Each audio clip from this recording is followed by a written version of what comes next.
Olá, boa tarde. Estamos começando mais uma atividade da Semana de Combate à LGBTfobia, uma programação do Cineclube Cochiponés. Na conversa de hoje, vamos discutir sociabilidade LGBT em contextos interioranos. Esse debate vai acontecer a partir do documentário No Avesso da Noite de Palmas. Para essa conversa, nós contamos com 3 convidados, além de mim. O Ayrton Amaral.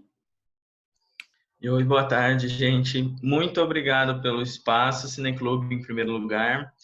Vai ser um prazer dividir com os 3 colegas esse debate com esse tema que é tão caro para nós, né, da comunidade LGBT.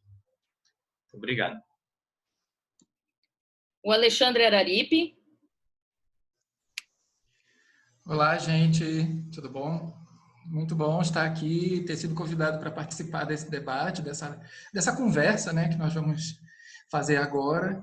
Muito importante a gente discutir isso ainda na semana do dia, né, de combate a mais só um dia, né, que a gente pode estender isso e manter essa discussão fervente, né, efervescente. Muito obrigado. Hein? E o Moisés Lopes.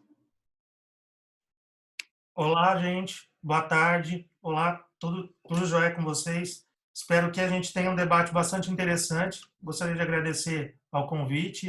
O tema é extremamente importante hoje em dia, né? Ainda mais por conta das questões que envolvem a LGBTfobia nos contextos do interior. Né? Obrigado. E eu sou Bruna Irineu e vamos juntos os 4 aqui ter essa conversa importante nessa semana que integra um momento de comemoração e memória em relação ao 17 de maio, que é o Dia Internacional de Combate à LGBTfobia. Nós estamos comemorando 30 anos que a Organização Mundial de Saúde retirou a homossexualidade do rol de doenças do Código Internacional de Doenças. Então, essa data é sempre lembrada por esse momento importante de despatologização das homossexualidades. Bem, como eu disse no início, esse debate ele é travado a partir do documentário No Avesso da Noite de Palmas, um documentário que tem a direção de Bruna Irineu e o Ayrton Amaral, que está aqui conosco, participou da concepção do roteiro e da edição. Ayrton, eu queria que você apresentasse para a gente um pouco da sinopse do documentário. Certo. Bom, aproveitar para fazer a mudança, né? Bom, para falar sobre o documentário, a gente tem que primeiro partir do processo de concepção do projeto e depois, né, para um momento de resultado final. Então, assim, o documentário a gente prepara, constrói, né, o que a gente deseja alcançar, mas ele se transforma. E assim foi com o No Avesso da Noite de Palmas. Né? A gente buscou reconstruir a sociabilidade LGBT de Palmas, resgatando a história do início dos anos 2000, né, desde o surgimento da Boate da Dama de Paus, e através de 6 depoimentos a gente conseguiu, né, recuperar essa história que, para além de um ambiente de consumação, se tornou um ambiente de acolhimento e de resistência. Né? Após o seu fechamento, a sociabilidade de Palmas LGBT passou por um processo de transformação, né? Um apagamento e um renascimento. E aí a gente investigou todo esse cenário. Então, eu convido vocês a imergir, a fazer esse mergulho nessa reconstrução histórica da sociabilidade LGBT em Palmas, né, através do documentário que está disponibilizado pelo Cineclube, né, na página do Cineclube, e está disponível no YouTube também. O link vai ficar disponível para vocês, né, aqui nessa matéria organizada no Facebook. Uma coisa importante também, né, Ayrton, relembrar que esse documentário ele é produto de um projeto de extensão universitária. Eu acho que como a gente está falando de uma programação do Cineclube, né, que faz parte ali da pró-reitoria, né, da coordenação de extensão, ali junto com a pró-reitoria de cultura e vivência, é interessante a gente destacar né, o quanto a extensão universitária ela tem essa potência, né, de reconstruir memória, reconstruir processos de resistência, né, que são fundamentais pensando populações marginalizadas, né, sujeitos, como diria Butler, abjetos, né, recontando suas histórias, as suas memórias. E esse projeto foi realizado junto ao Núcleo de Estudos, Pesquisa e Extensão em Sexualidade, Corporalidades e Direitos da Universidade Federal do Tocantins, que na época eu coordenava, né? Tínhamos uma equipe de bolsistas que integraram esse projeto, né? E contribuíram também para a realização do documentário, né? O Pedro Thiago, o Gabriel Macário, né? Que foram pessoas importantes nesse processo, que participaram desde a concepção do roteiro, a filmagem, né, a produção e todo o levantamento bibliográfico que foi importante e fundamental para a concepção também da própria ideia, né, do documentário, né? E obviamente que o documentário ele tem uma característica experimental, né? Ele tem uma característica também de muito mais preocupado em reconstituir a memória, né, e preservar o patrimônio imaterial da comunidade LGBT ali do Tocantins, do que necessariamente com uma estética, né? E aí acho que isso é uma coisa interessante para a gente destacar, né? E eu estou falando, então, de um documentário, de um projeto de extensão que tem um vínculo com um contexto, né? Um contexto específico, que é o contexto do Tocantins, né? Mas mais ainda com Palmas, né? Palmas, que é a capital do Tocantins. Então, eu acho que é importante a gente trazer para o debate, né? Chamar para o debate o Alexandre Araripe, que é uma pessoa que fala conosco aqui nessa conversa diretamente de lá, de Palmas, né? Ele é um mestrando em educação e também uma figura importante ali na Secretaria de Saúde e que foi um dos interlocutores desse documentário, né? Alexandre, eu queria que você pudesse falar para a gente, né, um pouco desse lugar de sociabilidade, né, LGBT em Palmas, né? Um pouco retomando também suas memórias, né? E articulando isso com essa conversa aqui que a gente está fazendo. Bom, boa tarde, embora o pessoal vá assistir à noite, né? Então é boa tarde agora e boa noite para quem for assistir na hora. É sempre uma responsabilidade, na verdade, a gente está nesse espaço e foi, né? Hoje eu estou sentindo a mesma... É um tensionamento, né? De quando eu senti também quando participei do documentário. Porque foram alguns convidados, algumas pessoas que foram chamadas para fazer a interlocução e a gente se sente meio que responsável em fazer uma fala representativa de um coletivo, né? De tantos outros segmentos, e fazer uma fala que seja abrangente o suficiente para uma diversidade que é muito grande, né, dentro do LGBTQI+, né? Então, assim, eu queria ressaltar que o documentário em si, ele se torna muito importante no sentido de que é um resgate, né, de uma cena, um resgate histórico e de bastante significação da marca de uma época e da marca de um momento, de um contexto, né? E mesmo eu sendo um migrante, né, eu não sou nortista, eu não sou tocantinense, mas eu vivi e participei durante um período de tempo desta cena que o documentário trata. Então, é importante e traz uma emoção, né, traz uma carga de emoção no sentido de que vamos falar daquilo que nós vivemos e a gente não tem costume de fazer registro nem das emoções, nem das vivências, e isso passa despercebido. E a gente, às vezes, percebe assim, uma percepção minha, muito própria, nossa, de Brasil, talvez e aqui também, olhar para trás e ver como que era antes, né? Como é que era a cena, para que hoje eu estivesse aqui, por exemplo, nova geração, está num outro cenário, da noite palmense, ou seja, lá de onde for o espaço. O que existiu antes? O que foi feito? O que se deixou de existir antes para que esse cenário viesse a estar hoje aqui, né? Aí, uma das coisas, assim, quando eu fui convidado para fazer o debate, eu me lembrei de uma coisa, e isso não ficou registrado no documentário. Depois do Dama de Paus, vieram outras casas, né, de entretenimento LGBT, e uma vez eu usei a expressão gueto. E aí, assim, a proprietária, uma das pessoas que era dona do espaço, levou um susto, assim, quando eu usei a palavra gueto.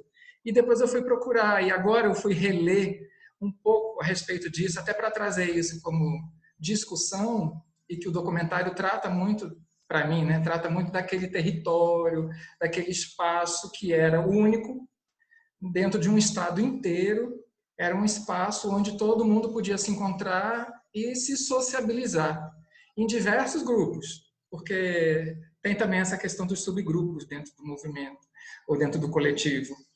E aí eu fui e depois retomei uma discussão com a pessoa a respeito de gueto, né? Que gueto é uma expressão que surge lá nos tempos dos grupos de judeus, onde foram obrigados a ter um território restrito, e ao longo da história isso foi sendo sinônimo de marginalização. Só que com o andar da carruagem, né, no período histórico, a gente vai se autodescobrindo dentro desses territórios, na questão da identidade, na questão de não se sentir só, na questão do fortalecimento de grupo. Então, a sociabilidade ela acaba tendo uma dimensão maior dentro desses espaços, dentro desses territórios, no sentido que traz para a gente uma identificação, né? Eu consigo ver o outro que é igual, então eu tenho pares, eu não estou só. E isso foi, dentro do cenário de Palmas, parece que existia um coletivo que comandava o ativismo e um coletivo inserido também no coletivo do entretenimento, mas que dali conseguiam se comunicar e alimentar essa questão, né, da luta, da resistência, da busca de direitos, enfim. Aí eu fiz esse paralelo um pouquinho sobre a questão do gueto, né, que a gente tem essa coisa da marginalização e ao mesmo tempo tem a coisa da unificação e do fortalecimento entre a gente.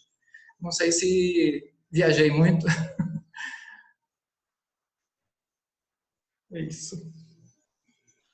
Eu acho que o que você fala, Alexandre, é muito interessante e me faz lembrar também muitas questões relacionadas a Cuiabá, né? A gente está falando aqui também de Cuiabá, falando sobre Palmas, né? Mas daqui de Cuiabá. E eu me lembrei de algumas memórias, né? De lugares que foram importantes para a construção de sociabilidade LGBT aqui em Cuiabá. Então, a Blue Space, o Baratos e Afins, as festas que tinham na Galeria do Pádua, a Zum Zum, Bar Disco, né? E outros espaços que vieram depois, né? Que eu acho que essas vão abrir, né?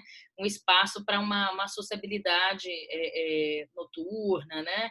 Esse lugar, né? E cada uma com a sua experiência, né? Porque em cada uma delas você tem alguém à frente, né? Desse espaço, né? Como a gente, na Blue Space a Renata, nas festas da Galeria do Pádua e na Zum Zum, Menotti Grige. Então, pessoas que vão também constituindo esse lugar, né? E também paralelo, mas também conjunto, né? Com os grupos de ativismo que vão se fortalecendo aí ali no final dos anos 90, início dos anos 2000. Então, me veio um pouco a possibilidade de fazer esse link. E como a gente está falando sobre Cuiabá, né? E sobre sociabilidade LGBT, pensando Palmas e Cuiabá como lugares que, embora sejam capitais, têm uma atmosfera e uma dimensão de contexto interiorano, né? Eu queria chamar o Moisés para essa conversa, né? O Moisés é professor do Departamento de Antropologia, né? E é alguém que estuda essa questão, né? Entre outros temas que ele discute, mas que ficou com a tarefa, né, Moisés, de fazer aqui uma articulação mais teórica, né, pensando essa discussão de sociabilidade em contexto interiorano, né, e alguém que convidou, né, que a gente convidou para poder assistir o documentário, né, e articular esse debate. Então, Moisés, com você. Essa discussão sobre interioridade, né, vamos dizer assim, das questões que envolvem a sociabilidade, não só o movimento, mas todas as questões que envolvem a sociabilidade LGBT no interior do país, são bastante interessantes. Eu tenho me debruçado sobre elas já. Em primeiro lugar, né, a gente tem que marcar, né, que essas discussões que envolvem o campo no interior como um campo de investigação, né, são bastante novas, bastante recentes. Começaram depois dos anos 2000, né, no final da primeira década, vamos dizer assim, né, é que o campo de investigação sobre homossexualidade, diversidade sexual de modo geral, né, sobre os LGBTs, né, LGBTIs, né, se tornou que o interior se tornou um locus de investigação. Antes disso, né, a gente tinha as investigações sendo realizadas na cidade, né, e quando nós pesquisadores vínhamos para o interior, né, das capitais estudar isso, né, eu falo vínhamos porque a nossa formação dos investigadores sempre foi nas capitais, né, não existia formação de qualquer outra área, né, no interior. Hoje em dia que tem ocorrido a formação acadêmica, né, no interior, no sentido mais amplo de pós-graduação, né? Mas quando a gente vinha fazer as pesquisas no interior, a gente tinha uma matriz muito forte de investigação com as características das capitais, e a gente tentava buscar esses temas que estavam presentes nas capitais, né? Então, a partir dessa interiorização do campo de pesquisa, né, os pesquisadores passaram a se preocupar com o que já era forte, né, em outros campos, né, com a ideia dos marcadores sociais da diferença, né, mas colocando a ideia da interioridade como um elemento, um marcador de diferença em relação às capitais, né? Então, se antes a gente pensava classe, raça, etnia, né, gênero, né, as questões geracionais, quando a gente se debruçou sobre o campo de investigação no interior, a gente percebeu que a questão da interioridade era extremamente diferente das pesquisas, das tradições que vinham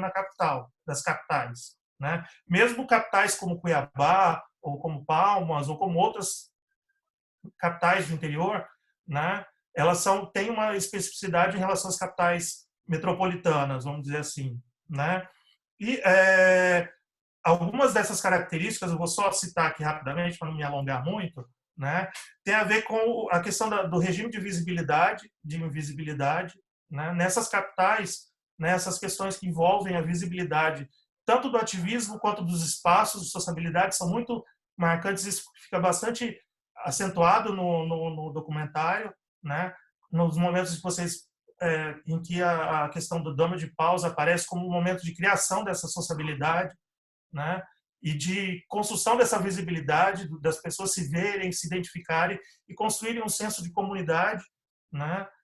Isso também é extremamente marcante no interior, a ideia da percepção da ideia de comunidade, né? De construção de uma comunidade visual, né? Porque, por se tratar de uma cidade em escala menor, as pessoas acabam se conectando e se conhecendo para fora dos espaços de sociabilidade.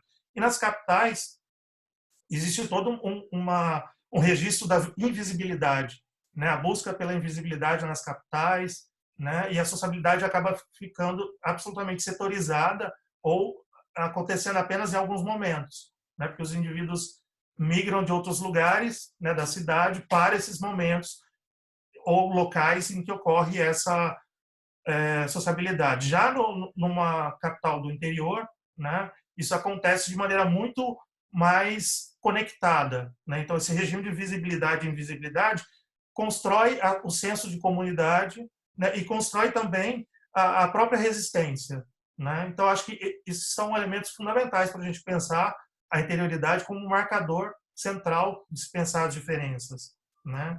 E toda a resistência que se constrói para e passo ou de modo consoante ao movimento LGBT. Então, de modo rápido, né, eu tentei fazer um panorama geral sobre essas questões, né? Era isso.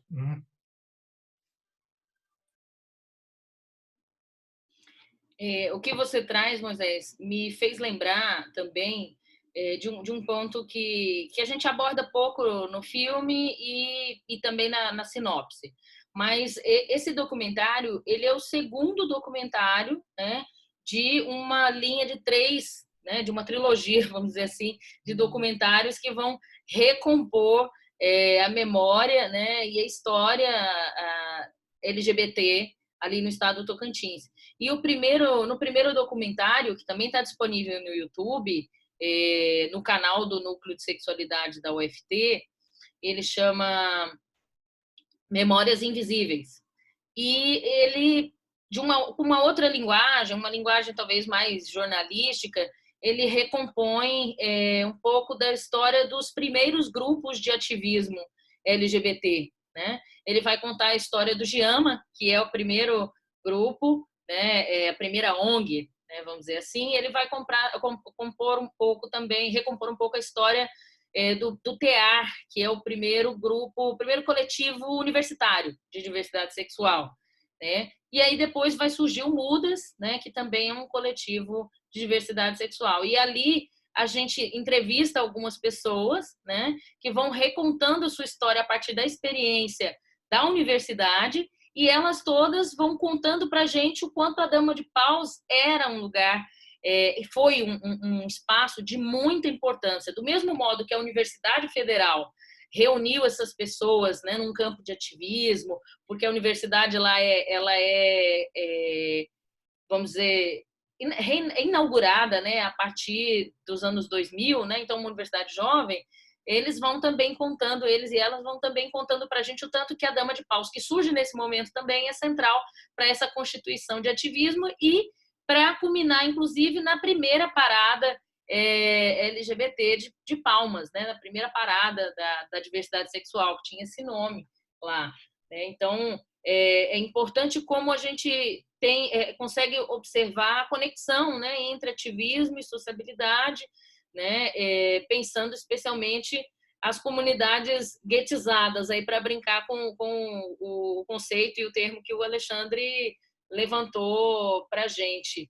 E eu acho que tem alguns pontos que são da sua fala, Moisés, que são interessantes, que eu acho que abre para a gente pensar algumas coisas que eu imagino que o Ayrton pode contribuir conosco.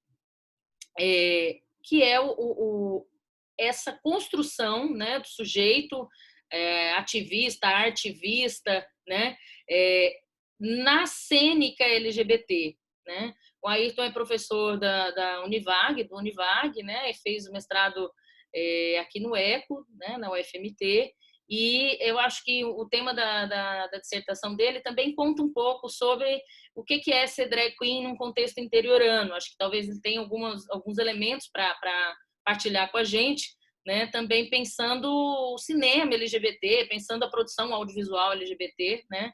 E essas drag queens. Eu queria que você falasse um pouco, Ayrton.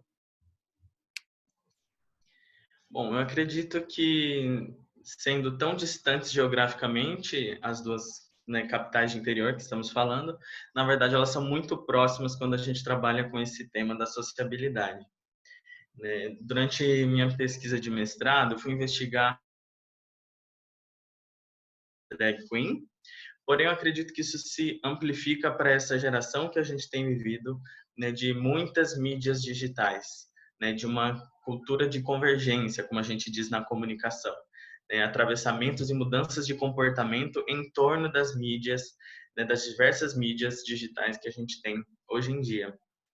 Né? E um ponto interessante é que quando a gente fala do documentário No Avesso, né, a gente vê que a sociabilidade ela se organizava em torno de espaços. E conforme eles vão se extinguindo, né, novas tentativas vão surgindo, né, e nem sempre elas conseguem dar continuidade, que é uma uma grande pauta aí para a gente na causa LGBT de modo geral é a dificuldade da continuidade.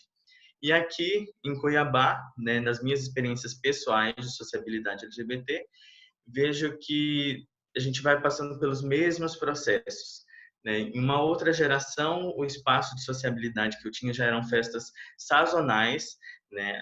Quando eu cheguei para morar em Cuiabá em 2013, cerca de 15 dias foi o tempo que eu pude conhecer a Zum Zum, né? E ela fechou as portas.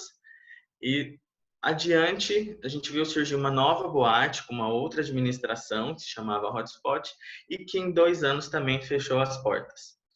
E isso vai, né, refletir na minha pesquisa quando eu observo que essa falta de continuidade, né, não nos torna apagados, nós resistimos de outras formas. E nesse cenário de cultura da convergência, eis que, né, todas as LGBTs aqui da cidade começam a se unir em torno do digital.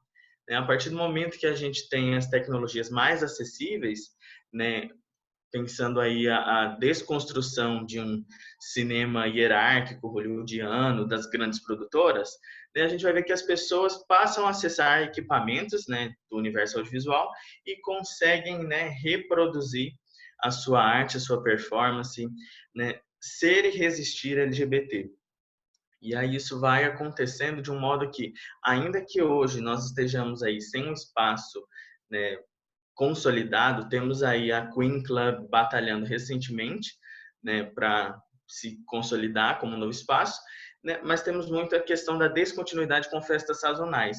Então, é no espaço das mídias digitais que a gente vê a sociabilidade LGBT acontecendo, né, de um modo geral, sejam as drag queens, gays, lésbicas, e ainda mais nesse contexto de pandemia, né, temos festivais culturais do estado acontecendo, muitas lives das artistas LGBT, e esse é um modo de resistir, né, nesse cenário de uma sociabilidade que passa por transformações, né, constantemente. Esse cenário ele também perpetua no audiovisual justamente por aquele ponto, né, que inclusive é o que nos permite fazer esse documentário, né, o acesso a um equipamento de mais baixo custo, né, trazer para nós, para as nossas vivências, os nossos temas, o que é importante para nós, né? Dar voz à nossa comunidade e não somente as narrativas, né, que eram as clássicas de ficção, que faziam o apagamento de toda a diversidade.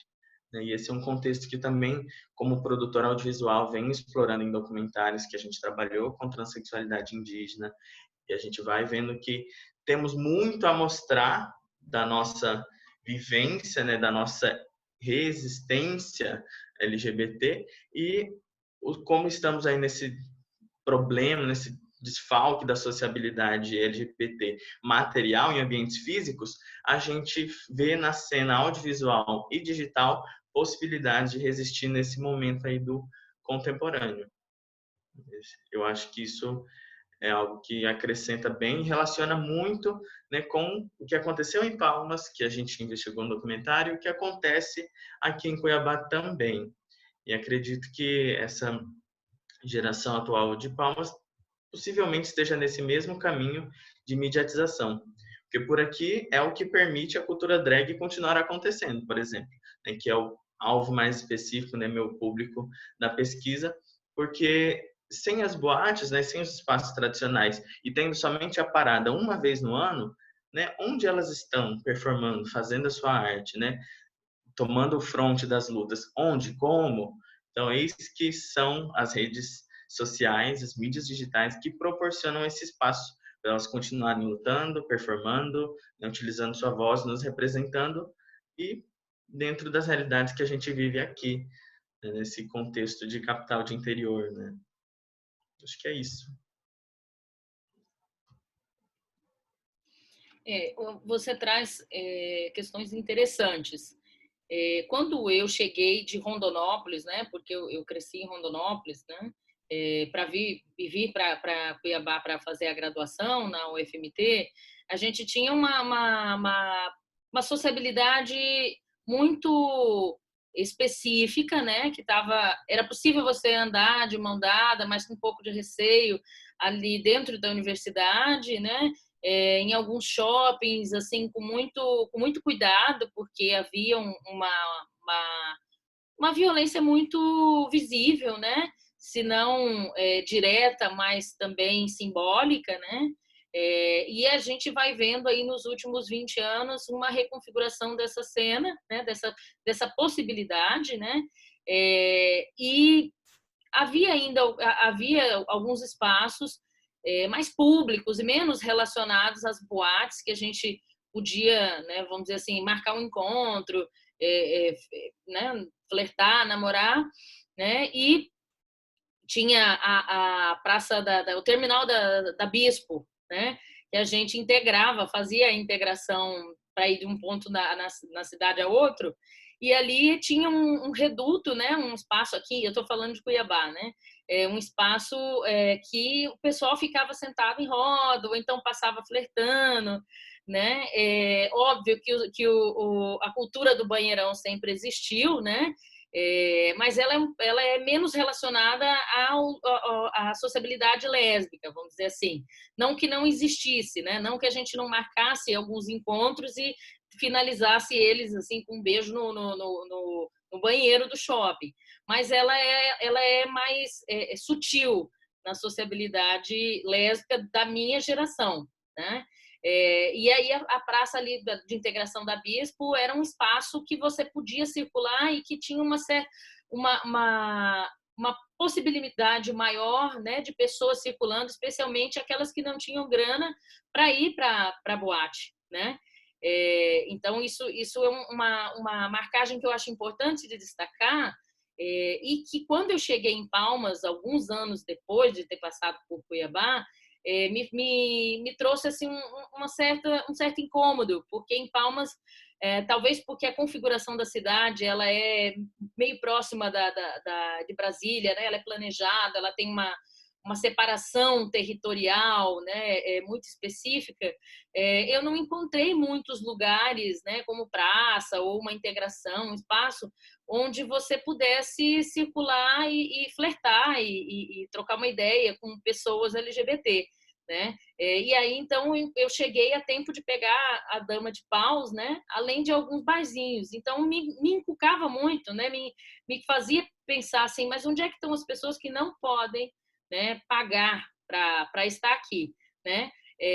Eu acho que eu peguei uma fase da Dama de Paus que ela já estava menos, ela já estava mais próxima de fechar. Então o pagamento da entrada era fundamental para a existência dela, né? Porque no documentário o Johnny relembra, né, assim como a Thalita, que a Dama de Paus, por exemplo, deixava as pessoas montadas entrarem de graça e tudo mais, né? Então, acho que eu peguei uma outra fase, mas me fazia pensar onde é que estão essas pessoas, né? Eu acho que o Ayrton traz um elemento que é importante. Hoje a gente tem, embora uma ausência de um espaço físico, né? Por conta dessa sazonalidade em Cuiabá e em Palmas também, né? Você tem também uma pulverização da arte, né? Dessa arte LGBT, pelas mídias sociais, né? E com uma diversidade interessante, né? São corpos que não são mais exclusivamente corpos hegemônicos, né? São corpos diversos, com pessoas diversas, né? Não são só drags, né? Você tem lésbica, você tem gay, você tem bi, você tem homem trans, né? Você tem mulheres trans fazendo a arte e capilarizando isso pelas redes sociais. Mas, ao mesmo tempo, a ausência de um espaço físico, né, ele é ruim, né? Ele impossibilita também que a gente avance em alguns processos de resistência e de tomada, né, vamos dizer assim, de ocupação da cidade. Aí eu fiquei pensando, Alexandre, que acho que seria legal você contar para a gente como que está hoje Palmas, pós-documentário, né? Que o documentário ele é gravado ali final de 2016, início de 2017, lançado no início de 2017. Como é que está hoje, né, esse contexto, esse cenário? Eu sei que você, na sua pesquisa de mestrado, está trabalhando com população indígena e multiplicidades, né, de gênero e sexualidade, e essa relação do consumo LGBT e do espaço LGBT se dá de uma forma muito distinta com essas populações, né? Como é que você tem visto não só Palmas, mas o Tocantins nesse momento hoje, pensando essa diversidade de sujeitos que compõem, né, o campo LGBT? Então, vocês estavam falando, a Ayrton estava falando a respeito das mídias e tal. Uma coisa que a gente não pode esquecer, e falando do debate em relação à cena interiorana, é de que interior nós estamos falando, né? Por exemplo, o estado do Tocantins, que é imenso, e nós temos um território, uma diversidade já de populações que compõem o próprio estado. Estamos falando de um estado que é cristianizado, evangelizado, de predominância conservadora, e aí não sobram espaços para a juventude, para que os sujeitos possam se ver e se perceber nessa troca, porque, assim, falando da cena, do que representou Dama de Paus e do que representa a importância de ter esses espaços de encontro, onde os meninos, as meninas possam se ver e não assumir como é que eu vou chamar isso? Poderem, nessa troca, se descobrirem enquanto suas sexualidades, enquanto seus desejos, né? De encontrar afinidades e contrapontos também, daquilo que se afiniza, eu quero dessa forma, isso é legal, ou nessa dinâmica vai incorporando uma autoidentificação. E aí eu falo, a mídia realmente acaba se tornando um espaço de sobrevivência, né? Nem mais em questão da resistência, porque como que eu, jovem, do interior de um município que tem 6.000 habitantes, por exemplo, como que um jovem indígena que está lá num território tutelado, né, que não só a comunidade tradicional faz a fiscalização da sua sexualidade ou o regramento, mas eu tenho a igreja, eu tenho a política, eu tenho uma série de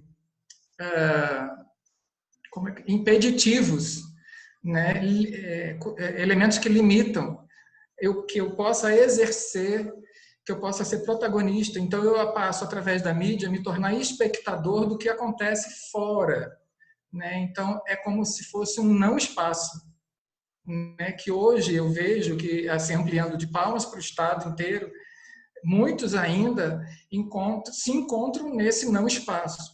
E a partir do momento que conquista uma escolaridade, que passa a ter um acesso à universidade, eu tenho acesso a outras vivências, a outros saberes.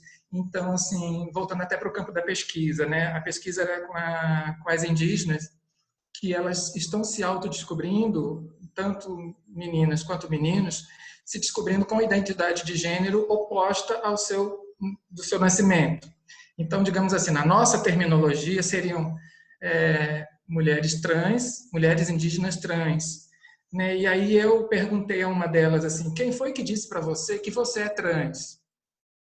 Porque nas leituras a gente acaba percebendo, né, através dos estudos, da própria pesquisa, que antes da colonização, a sexualidade era fluida. Existem diversos documentos escritos pelos desbravadores, pelos ocupantes, né, pelos invasores, né, europeus, de que existia pederastia, sodomia, pecado nefando, várias expressões moralizantes a partir do ponto de vista da igreja.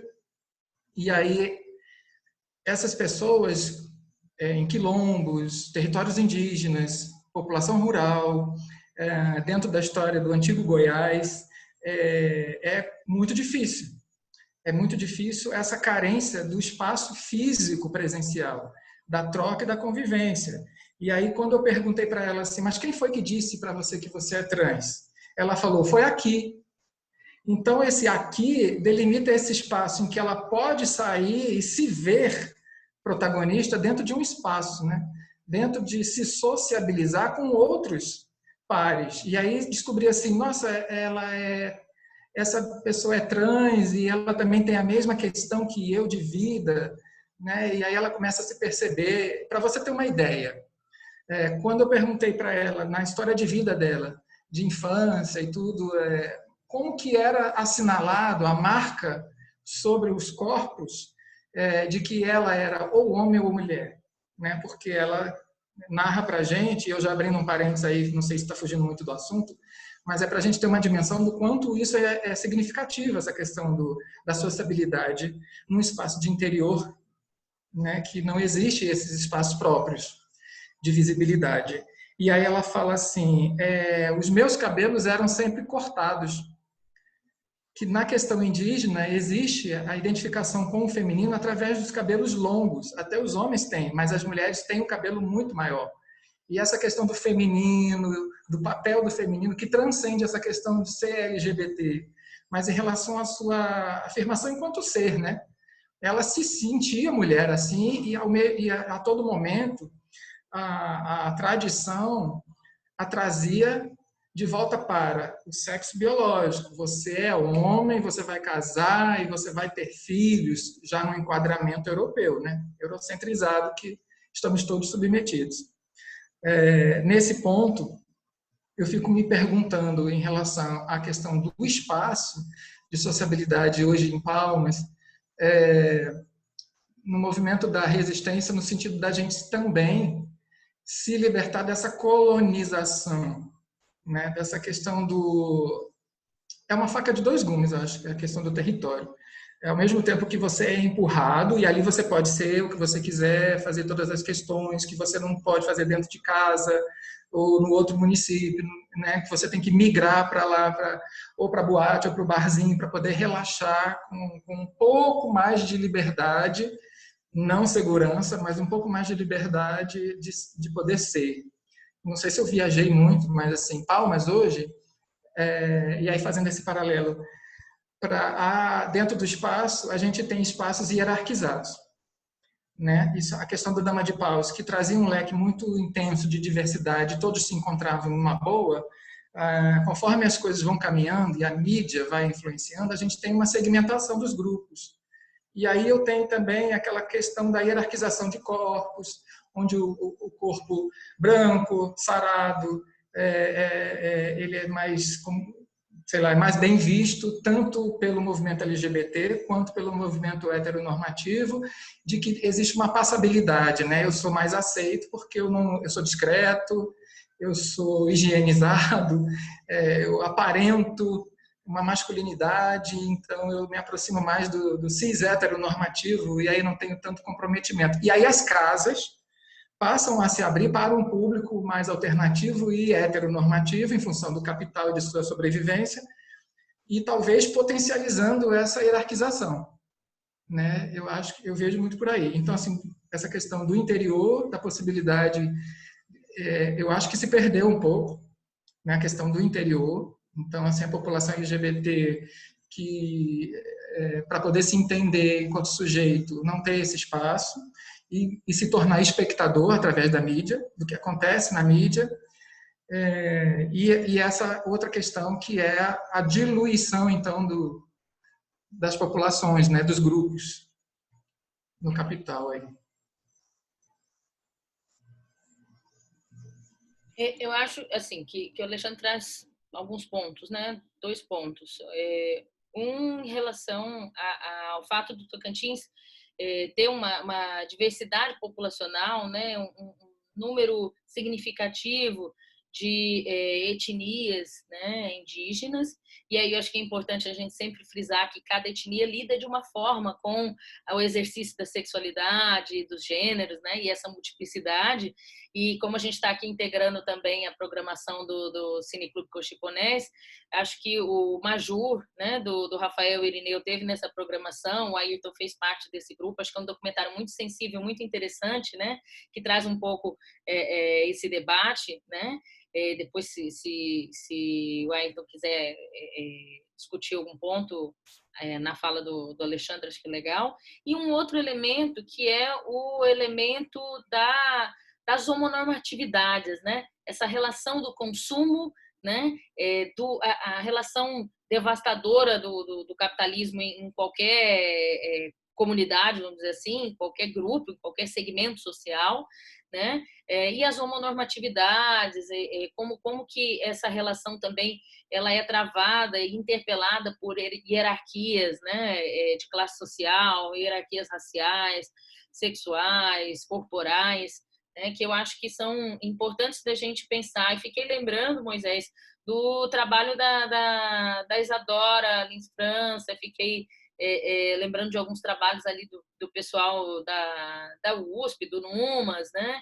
Que tem feito uma série de trabalhos, né? De etnografias ali, especialmente em São Paulo, e como que talvez aquelas leituras, né? Como você bem falou no início, são difíceis de colar aqui com a gente nesses contextos, né? Que são marcados por uma diversidade de sujeitos e um entrelaçamento da relação com o consumo que é muito distinto, né? E aí queria que você explorasse um pouco sobre essa coisa da relação do consumo, né? Com a homonormatividade, como que isso se diferencia nesse chamado contexto interiorano, né? Então, estava ouvindo as falas de vocês e eu tive uma profusão de insights aqui, né? Vou tentar amarrar algumas coisas que eu estou pensando com essa discussão que a gente está tendo, né? Em primeiro lugar, né? Eu achei bastante interessante a fala dos debates, né? Sobre a questão da representatividade no cinema, né? Até pouco tempo atrás, né, o cinema LGBT, vamos dizer assim, de um modo geral, era um produto que tinha pouca dispersão, né, ou a dispersão dele na sociedade ele era bem tênue, vamos dizer assim, né. Hoje em dia, né, a representatividade no cinema, né, LGBTI, né, é extremamente grande. Tem uma profusão de séries, de seriados, de filmes, né, de personagens de novela, né, que faz com que as pessoas construam, em alguma medida, né, a possibilidade de se identificar com essas identidades ou rejeitar também, né, em alguns casos, né. Eu acho que isso, né, eu venho pesquisando já o tema da homossexualidade no interior, vamos dizer assim, desde 2004, quando eu cheguei em Cuiabá, né? Quando eu cheguei em Cuiabá em 2004, né? Essa questão da identidade, né? Não existia uma profusão desse cinema como existe hoje, né? Então, a maneira como as pessoas construíam a sua própria identidade, seus próprios processos de identificação, eu prefiro trabalhar com essa ideia de processo de identificação, né? Estavam muito ligadas e conectadas aos espaços de sociabilidade, né? Então, as pessoas precisavam, né, de um modo geral, especialmente no interior, por conta da pouca penetração dessa mídia, né, dessas identidades que ocorriam nos grandes centros, e da pouca mobilidade também, dependendo da classe social que as pessoas estavam, né, pertenciam, né, de ter acesso a esse mercado, né? Então as pessoas construíam seus processos de identificação a partir de diversos marcadores, vamos dizer assim, seja o banheirão, né, nesses espaços, né, que eram absolutamente dispersos e conhecidos, nos parques também, né? Nos cinemas que existia, por exemplo, em Cuiabá, no centro, um cinema que passava filmes, né, sexuais, né, e aí as pessoas iam para ter suas relações, e ali elas começavam o processo de construção dos seus próprios desejos, né, não só de construção, mas de expressão deles, né? Ou das praças, né? Nesse contexto de pesquisa de Cuiabá, quando eu cheguei para fazer a pesquisa, muitas pessoas relatavam, né, que mesmo não tendo acesso às boates, né, ou a bares por conta das questões de classe social, eles tinham acesso a grupos em outros contextos. Por exemplo, na quadrilha gay que ocorria em determinado bairro, né, ou no jogo de futebol, né, gay, né? Tinha os times de futebol gay no início dos anos 2000 em Cuiabá, né? Eu vi vários desses relatos. E também existiam outros espaços de sociabilidade, que eram os espaços dos casais, que eram espaços mais fechados, né, em que os casais se reuniam para se encontrar nos finais de semana. Era considerado um espaço mais familiar, né? E uma coisa que eu ouvia muito nesse contexto da pesquisa, naquele momento, é uma categoria que eles usavam, né, que era se dar o respeito, né? Que tinha a ver justamente com essa questão da homonormatividade, que tinha a ver justamente com essa ideia de um regime de visibilidade, com um regime de passabilidade, né? Era reiterado, né, a hierarquização dessas identidades a partir dessa questão do se dar ou não ao respeito, né? Então, acho que isso é uma marca bastante importante no contexto das sociabilidades no interior, né? Essa ideia da passabilidade e da construção dessas hierarquias. E eu acho que hoje, né, por conta dessa explosão multimídia, né, que a internet e as mídias diversas têm gerado, né, tem ocorrido uma possibilidade muito mais ampla, né, de construção dessas identificações, né, e com isso, né, os sujeitos, né, que antes precisavam migrar para o mercado, entre aspas, para o mercado, para as boates, para os bares, né, para esses locais de sociabilidade, né, hoje eles podem se sociabilizar no espaço primeiro construir esses processos de identificação por meio da mídia, mas também nesses espaços como os chats, né, que isso já é um pouquinho antigo já, né, chat, vamos falar bem a verdade, hoje são os aplicativos, né? E nesses espaços dos aplicativos as pessoas têm construído uma espécie, um modo diferente de sociabilizar, né? E muita gente tem falado hoje, inclusive, da morte desses espaços de sociabilidade mais amplos, como as boates, os bares, não só no interior, mas também nas capitais, né? Tem relatos de bares e boates históricos nas capitais que acabaram por conta, né, ou por influência desse processo de migração da sociabilidade presencial para uma sociabilidade virtual, né?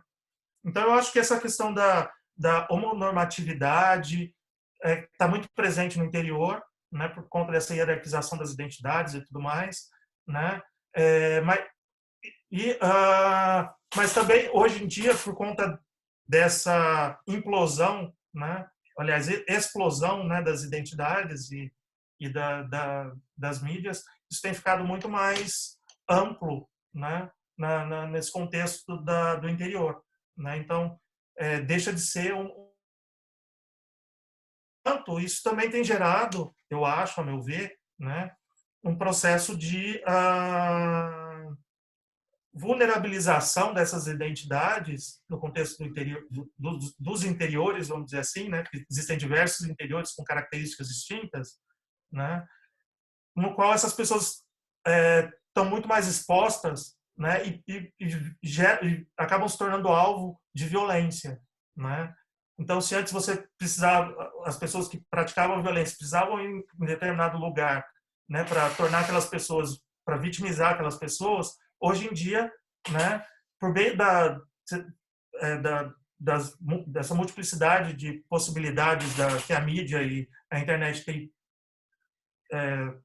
construído para a sociabilidade, os sujeitos têm se tornado mais fáceis de se tornar alvo da violência e dessa vulnerabilização, né? Então, eu queria que você falasse um pouquinho também sobre isso,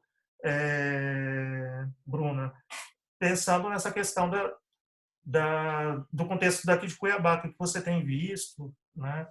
Enfim. Bem, eu acho que a gente tem uma contradição muito forte, né, dentro de tudo isso, né? A gente tem reconfigurações de sociabilidade, né, como você vai relembrando, né, nos relembrando ali de ICQ, chat, né, e aí aplicativos, né? E a gente tem uma cena de sauna, cinema para um tipo de público, uma segmentação, boates que segmentavam não em estilo, em mais de uma boate por segmento, mas em dias da semana, né, até um momento de ausência, né, de boates e danceterias, discotecas, né, como já se chamou um tempo, né, e uma reconfiguração, uma remodelagem, ao mesmo tempo que você tem um crescimento, né, do movimento LGBT, do ativismo, né, que vai tomando as ruas com fortalecimento das paradas, né, a gente está falando de Palmas e de Cuiabá, que são cidades que têm mais de 10 edições de parada, né, de parada LGBT, né, e falamos de um país que tem a maior parada do mundo, né, que é a parada de São Paulo.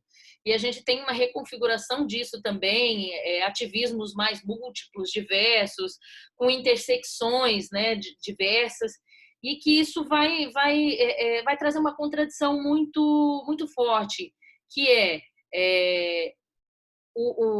a violência, né, o aumento da violência, porque a gente tem um aumento da violência LGBT-fóbica, né, nos últimos 5 anos, né? Mas não só da violência do ponto de vista físico, aquela que é letal, mas também de violências que vão, inclusive, afetar a saúde mental, né, dessa população. Então, a gente tem também um crescimento de suicídio, né, dentro do segmento LGBT. Né? Então, ao passo que você tem essa reconfiguração, uma certa pulverização, um espraiamento para o interior, e uma diversificação de sujeitos, a gente vê também o aumento da violência, né? O aumento das mortes, né? Mas também uma interpelação disso tudo muito marcada pela desigualdade, né? Travada especialmente em intersecção com o racismo estrutural, né? Com a pobreza, né? Com que é uma dimensão de classe social, né? Mas também, né, pensando esse público especificamente, uma relação com uma violência que atinge muito mais aqueles e aquelas que rompem, né, essa norma de gênero e sexualidade na performance, né, no seu, entre aspas, jeito de ser. Né? Então, quem está mais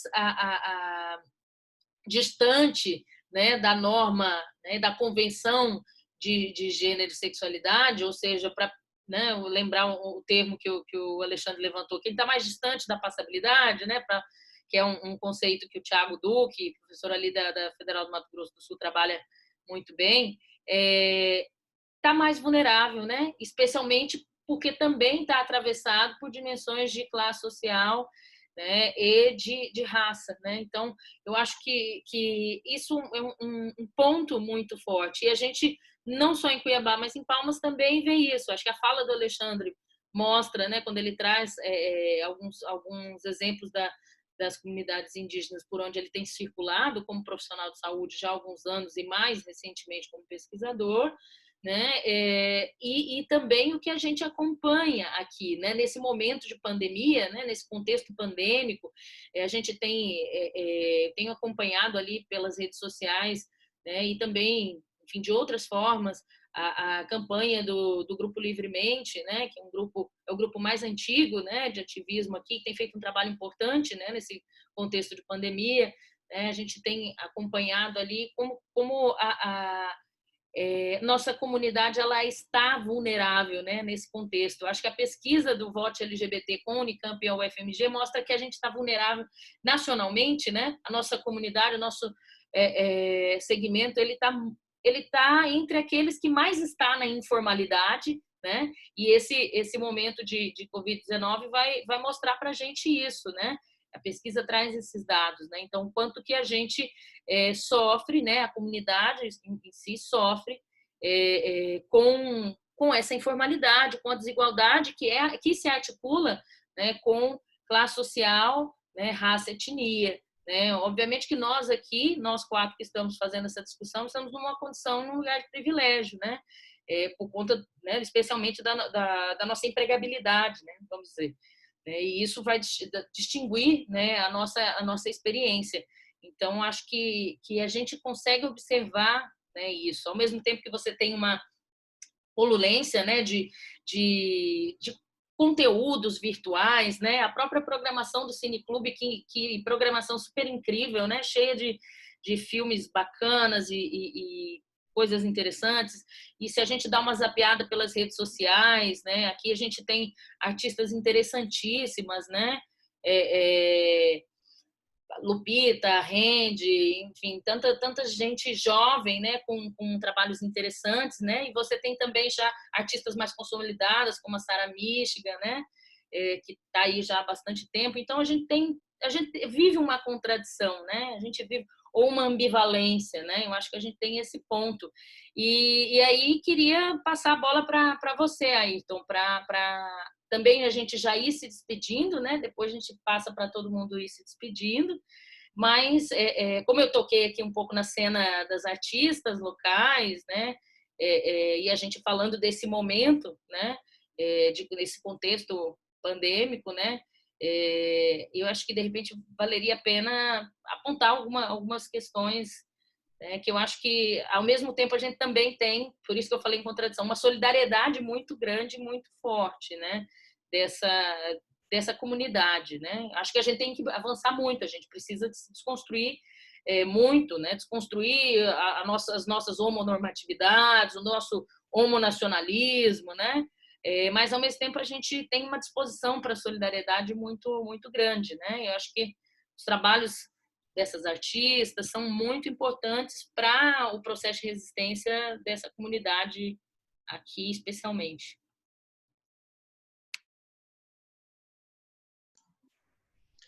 Bom, pensando nesse contexto, né, já que você apresentou de um cenário de pandemia, solidariedade, as artes, né, em Cuiabá, a gente percebe que, mais do que nunca, realmente a comunidade está... As performers que temos aí desse momento presente são artistas trans, travestis, né, que têm tomado espaço, tomado essa frente também do espaço artístico, né, depois de muitos anos, né, como diz o queer, abjetos, né, como sujeitos abjetos, se projetam, né, como as artistas que elas são. Só que, né, enfrenta-se as dificuldades de acesso a esses espaços formais, né, que possibilitam os recursos financeiros de sobrevivência. Então, acaba por se tornar, eu gostei do termo que a Naripe utilizou, né, que as redes sociais acabam se tornando um espaço de sobrevivência também para essas artistas.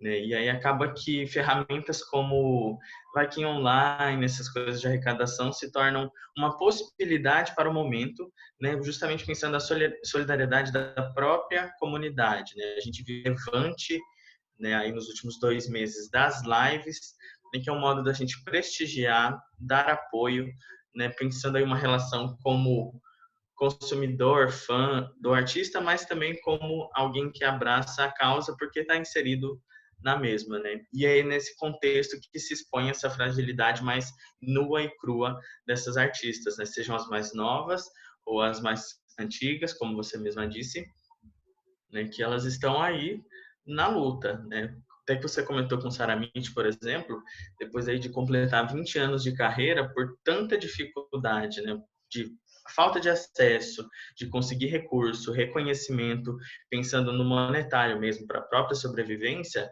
ela opta por fazer um show de despedida, né, e diz que anuncia para os fãs, né, do Estado que não há possibilidade de continuar fazendo essa arte nesse ritmo, porque é muito desgastante, porque ela precisa, né, sobreviver em primeiro lugar. E aí a gente vê isso como algo que simbolicamente, né, passa uma mensagem também para as que estão aí na luta, que é um cenário difícil, né? Então, assim, eu ainda mantenho o termo da resistência, não só a sobrevivência, porque é um desafio se fazer visto, né, aqui nesse cenário nosso, né, de virtualização. Isso realmente é um problema, eu concordo com todos que apontaram, né, do quanto é importante se fazer visto para se reconhecer, né, para não ficar tão abstrato como está tudo hoje, nesse universo do virtual, mas é uma possibilidade, né, que as performances têm tido, têm conseguido, né, se fazer visíveis, ainda que seja, né, uma câmera que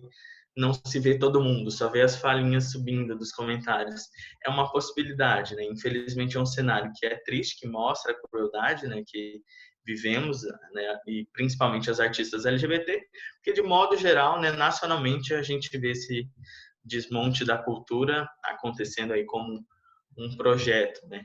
Inclusive, até retomo um comentário que a Bruna tinha mencionado em relação à Majur, foi um período super complicado para a gente captar recurso para realizar esse documentário, né? E numa perspectiva de não rotular e trazer, né, acompanhar a trajetória de Majur, a gente construiu um processo, né, coletivamente por meio do audiovisual, de um modo que a gente iniciou o projeto, né, falando que se tratava de um indígena gay, pois é assim que era reconhecido, mas foi transformando, né, se reconhecendo como algo que ia transcender essa identidade masculina. Então, juntos, vivendo, né, os depoimentos, acompanhando a rotina de Majur, a gente foi transformando o projeto, o caminho. Como eu sempre digo, o documentário ele nos leva.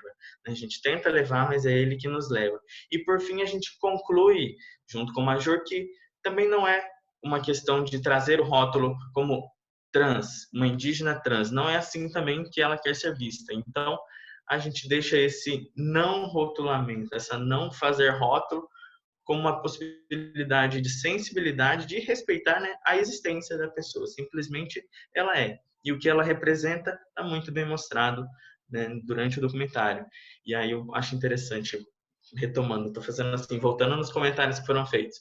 Um de Moisés, em relação à questão do audiovisual, que eu acho que ainda não conquistamos, né, uma luta de que o protagonismo LGBT fosse realmente natural e genuíno.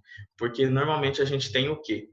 Personagens que são coadjuvantes, muitas vezes num local de estereótipo e puxando para o cômico, para o escárnio. Isso com certeza transformou muito ao longo, né, das últimas 2 décadas na televisão brasileira, mas ainda tem esse local. Quando você tem algum reconhecimento, né, isso aí vai aparecer, acho que ali por 2010, com um vilão de uma novela, mas no universo dos filmes, por exemplo, quando você tem pessoas LGBT como protagonistas, é sobre o sofrimento LGBT e a causa LGBT sempre. Tem que fazer sempre um drama. E aí a gente vê muito isso acontecendo, principalmente com as personagens lésbicas. O fim delas é sempre brutal, né?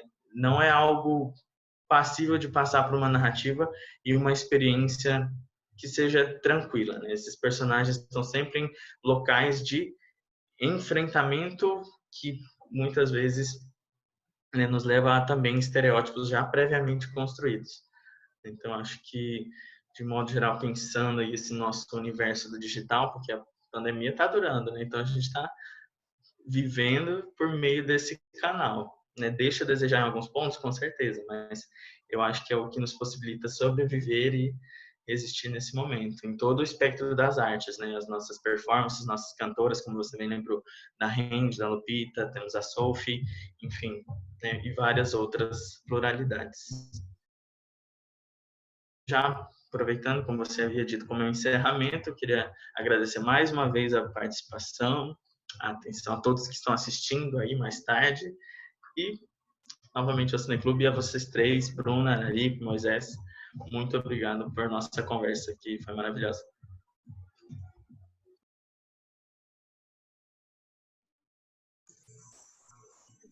A gente já pode ir falando?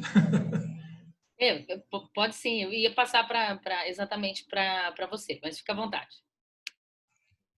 Então, já aproveitando para me despedir, e conversando, mas a minha fala, eu preciso fazer assim uma chamada de que a gente vive um momento muito difícil, um momento em que sobrevivência e resistência se somam, né? E que a gente está falando em meio a falas de líderes em que dizem que nós lutamos por privilégios, quando na verdade, né, e quando a gente fala da população T, principalmente, a gente fala sobre a possibilidade de existir, a possibilidade de sair da porta de casa para a rua. e poder voltar e transitar vivo. Então, assim, não é luta por privilégio. E aí, assim, a gente, aproveitando esse momento que vai se multiplicar num espaço virtual, é poder fazer com que essas falas possam atingir de alguma forma aquele pai, aquela mãe de algum LGBTQ, ou além dos próprios, que não estão sozinhos, que as pessoas em si não trazem nos seus corpos um projeto ideológico, elas simplesmente clamam por uma questão de poder existir e de serem compreendidas, né? E enquanto sociedade também. E aí é isso, essa roda de conversa que foi assim na nossa sala, em casa, eu aproveitei para tomar um café e tudo, ela precisa se multiplicar, né? Então eu gostaria de agradecer a vocês pelo convite, de ter participado do documentário, de ter participado agora desse momento. E aí isso daqui é apenas uma reticência, né? Ainda as coisas ainda continuam. Muito obrigado aí.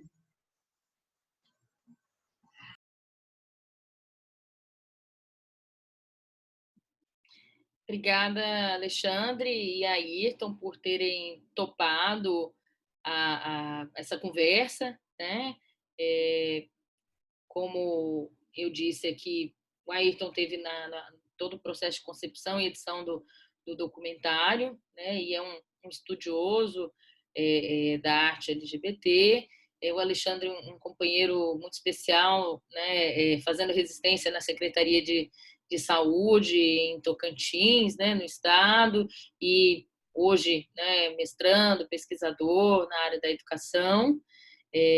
Acho que os dois, assim, também trazem para a gente experiências importantes e caras, né? E levantam dois pontos muito importantes, né? Que é o momento que a gente vive, né? A crise que a gente vive e a regressão que a gente vive das políticas públicas, né? Mas principalmente nos direitos, né? Sociais. O que a gente vive hoje na cultura não é diferente do que a gente vive na educação, né? É um ataque, né? Um projeto de destruição de políticas que são fundamentais, né? Para constituição de vida, né? De existência, né? Possível, especialmente de grupos socialmente marginalizados, né? Como é a comunidade LGBT. Então, eu já passo a bola aqui para o Moisés, né, que é meu colega de universidade, né, meu colega também de diretoria da Associação Brasileira de Estudos da Homocultura, que é uma parceira aqui dessa atividade, né, com o Cineclube. A gente está à frente dessa associação, que tem aí se posicionado com muita firmeza, né, contra a necropolítica que o governo Bolsonaro vem desenvolvendo nesse país, né, vem articulando nesse país e que nos atinge frontalmente, mas não só a nós, mas especialmente aqueles e aquelas que são marcados por processos de racismo e de pobreza, né, no Brasil, né? Tem essa marca, né, da formação brasileira. É um projeto de destruição de toda a população, mas especialmente, né, daquelas que estão numa condição de maior vulnerabilidade, né? Então, Moisés, um companheiro aqui de luta, passo a bola para você, Moisés, também se despedir e, enfim, fazer uma fala de encerramento, como você preferir. Eu vou fazer os dois. Então, eu acho que a gente tem que multiplicar esses momentos. Eu acho que a situação é paradoxal, né? No sentido de que e é uma situação que o Brasil paradoxalmente vem vivendo, seja a questão de direitos aos LGBTIs, né? Se hoje a situação é paradoxal, né? Porque a gente está lutando para sobreviver a partir dessas necropolíticas oriundas do Estado, né? Essa situação nunca foi muito pacífica no Brasil, né? No entanto, as mídias, né, a internet e todas as outras mídias têm se tornado paradoxalmente, né, eu gosto de usar a palavra paradoxo, né, tem se tornado a possibilidade de viver, né, não só de sobreviver, né, de vida mesmo, no sentido de construir uma vida menos difícil, né, diante dessas múltiplas violências que a gente tem vivido na realidade, né? Então, eu acho que por mais difícil, né, que seja, né, elas têm se tornado possibilidades efetivas que a gente tem conseguido construir, né, enquanto população LGBTI, né, e aí em diferentes áreas, tanto na área da saúde, na construção de políticas públicas, na educação, né, na possibilidade de construir laços, né, de sobrevivência e de resistência também, né? Eu acho que não dá para separar as duas coisas, né? Eu acho que no caso dos LGBTIs, sobreviver é resistir, né? E vice-versa, resistir é sobreviver, né? Então, eu acho que esse espaço é fundamental e a gente tem que continuar multiplicando. A ideia da ABE, né, que eu e Bruna e todo esse coletivo da diretoria tem construído, é justamente construir possibilidades de expandir esse diálogo, né, a partir da mídia, levando em consideração esse contexto paradoxal. Então, eu parabenizo o Cineclube por essa oportunidade, né, de estar aqui debatendo, ao convite, né, de vocês, né, e também, né, já me despedindo, né, dizer que esse debate tem que se tornar relevante, né, no sentido de alcançar e se espraiar por outros lugares, outros espaços. Então, a ideia nossa, tanto da BEC quanto, eu acredito, também do Cineclube, né, nesse momento especial que é a Semana de Combate à LGBTI-fobia, né, é expandir esse debate, essa visibilidade desse debate para outras áreas, outros grupos, enfim, né? E a mídia tem um papel fundamental, seja ela oficial ou não oficial, vamos dizer assim, né? Então, é mais isso, o recado rápido de despedida aqui, nas considerações finais, né? Sim, eu quero agradecer você, Moisés, por ter topado, né, ter assistido o DOC, ter topado participar desse debate com contribuições importantes, né, fundamentais para que a gente reconheça que o campo dos estudos de gênero e sexualidade também tem crescido, né? Então não só o campo do ativismo, do artivismo, das produções audiovisuais tem avançado, né? Mas também o campo de produção, né, de conhecimento sistematizado, né, embora todos esses campos produzam conhecimento, né, tem avançado e tem se fortalecido, né? E deste modo, exatamente por consequência disso, tem também sofrido uma série de ataques nesses últimos tempos, né? Nessa conjuntura política que a gente tem vivido. Então, te agradeço, né? A gente, como parceiras aqui da ABE, agradece a oportunidade que o Cineclube nos deu com a realização desse debate. Então, mais uma vez, obrigada, Alexandre, obrigada, Ayrton, obrigada, Moisés. Eu agradeço especialmente ao Diego Baraldi pelo convite e pela provocação para que a gente fizesse esse debate nesse formato, né?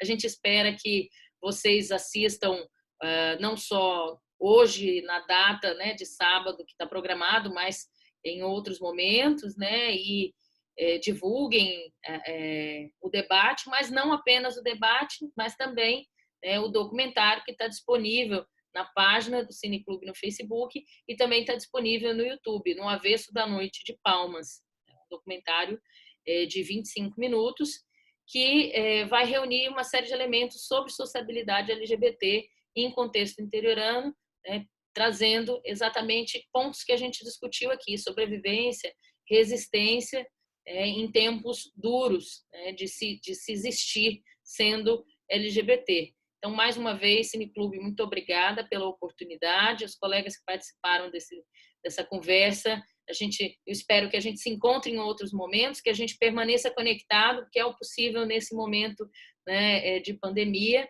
e que a gente permaneça em aliança, né? Então, muito obrigada e a gente fica por aqui. Quem não assistiu o documentário, assista e divulguem aqui o nosso debate nas redes sociais. Um grande abraço.